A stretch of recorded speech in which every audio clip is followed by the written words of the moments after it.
We're here with Coach Hickson, Michael Riopel, and Jeff Racy from the Amherst College men's basketball team, which just earned an 88-76 win over Babson in the third round of the NCAA Division III men's basketball championship.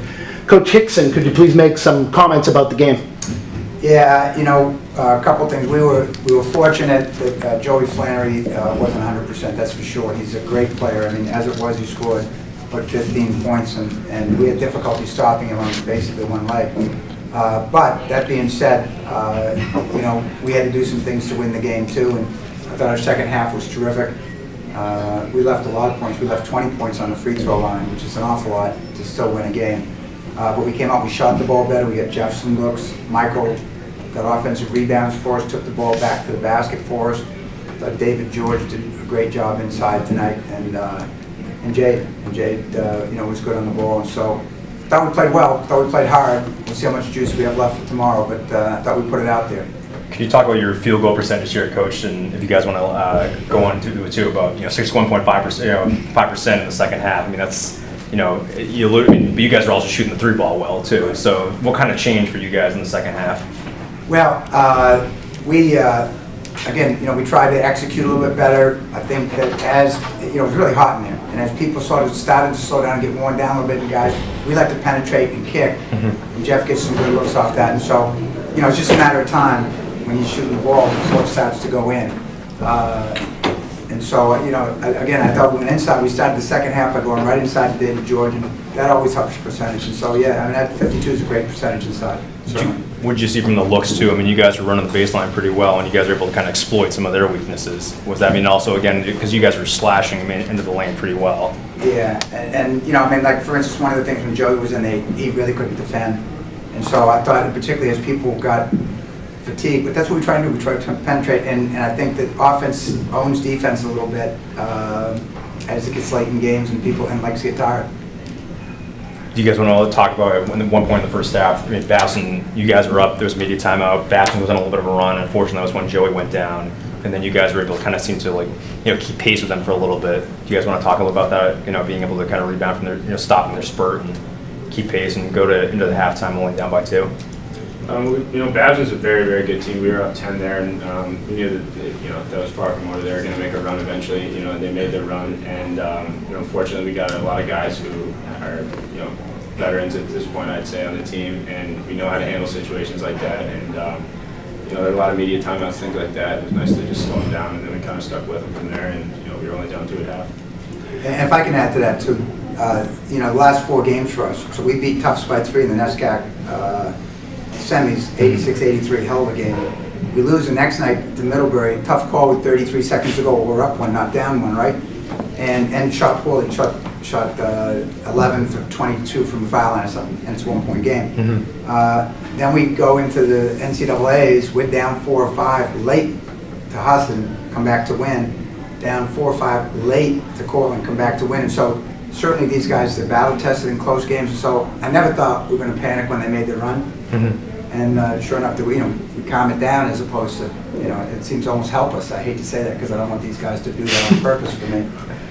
I talked to Coach Brown from Middlebury for D3 Hoops this past week, and obviously he commended you guys for that effort. So just kind of maybe if you guys want to talk about what Coach has said, Middlebury obviously knew how tough that game was to win, but for you guys to be battle tested, not only in the NESCAC championship, but then in Cortland last week in Hickson, and then tomorrow night, hypothetically, they're Tufts or Johnson and Wales, and then you don't want to obviously look ahead to what could be coming the next week. But how does that help you guys? I mean, knowing again, and Coach also mentioned, hey, the heat was a factor a little bit tonight too, but the battle testing's got to be a big key that probably was also part of the second half series for you guys. I think it's just belief that you can do it.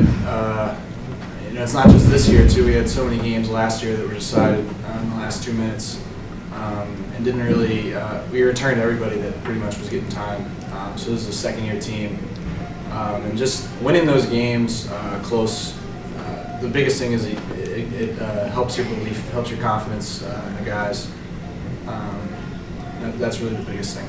Like on December 8th, we beat Babson in double overtime, which was an epic game. It really was a classic game. I can't tell how many people have called and told me that, but we had 3 people foul out, and we had 1 person out injured, and so the Masters were playing, and it was, again, we decided to believe that was a great game for us to get us going.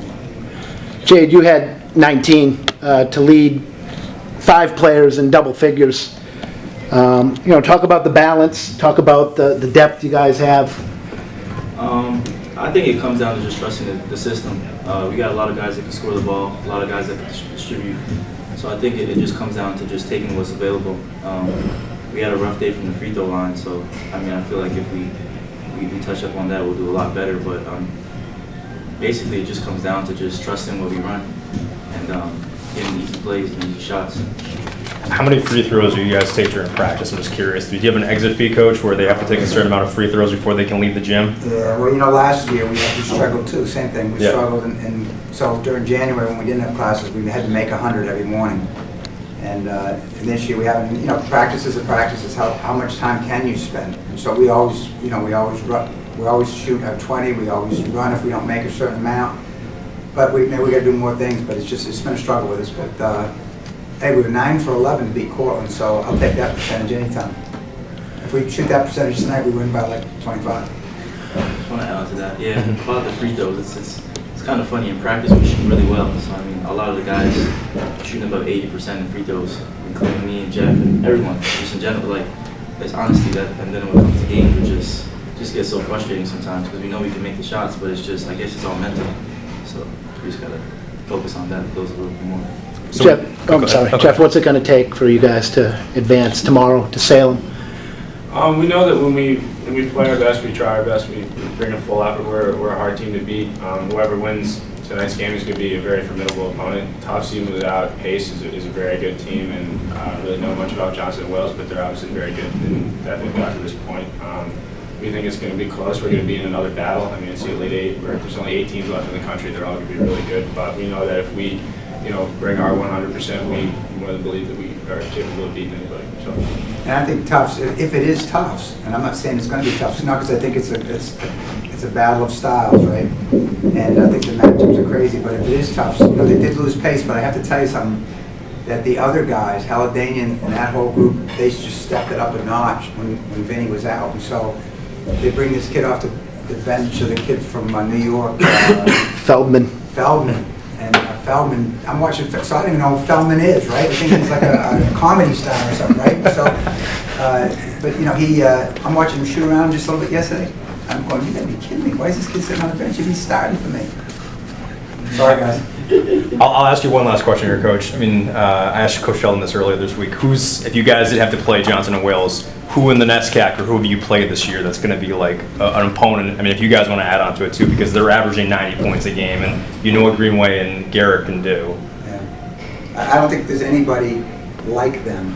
We try to get outside conference and play. In the past, Rhode Island College has been really like that. We thought Eastern Connecticut early on was like that because they have 2 great guys. They had a kid that dumped in 44, 11 for 11. You remember the story that came out? Unbelievable, right? Yeah. Well, you wrote it, there you go. So you know about that. So there's 2 really good guards. And we took them, we did a great job. I think we beat them on the buzzer. And then they sort of fell off the table. But I got to tell you something, that's probably the closest that we would play with kids that are almost too athletic to stay in front. So it'll be interesting. It's going to be a great game coming up. Thank you, Paul. Great. Thank you very much, guys, and good luck tomorrow night. Thank you.